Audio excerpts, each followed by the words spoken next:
夜晚7點，麥兜返到屋企，打開雪櫃，入邊得返幾樣嘢，半條青瓜、雞蛋同一包過期嘅火腿。佢嘆咗口氣喺度講：要煮就煮返啲簡單啲嘅嘢啦。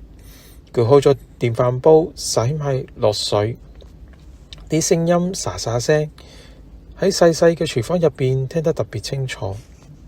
等水滾嗰陣，佢拎起個鑊鏟，發覺手柄有啲甩青。嗰個鏟係麥麥以前送俾佢嘅，嗰時佢啱啱搬入嚟住，冇乜嘢。麥麥拎咗盒煮嘢食嘅用具過嚟，笑住講：呢啲你一定會用到，記住唔好再淨係食外賣啦。佢記得嗰日麥麥煮咗碟雞蛋炒飯，飯焦少少，但係好香。兩個人坐喺細細張台前面，邊食邊笑，講咗好多無關痛癢嘅嘢。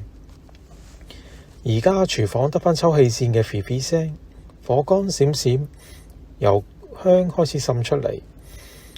麥兜邊炒邊笑，笑到連炒蛋都炒到唔靚，仲喺度講：你睇麥麥，你教嘅嘢我仲記得啊！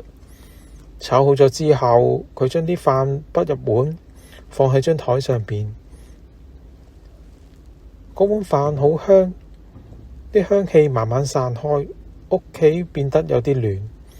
佢邊食邊諗：原來有啲記憶唔一定要忘記，有時佢會靜靜喺你生活入邊化成味道、聲音，甚至一個舊嘅鍋鏟。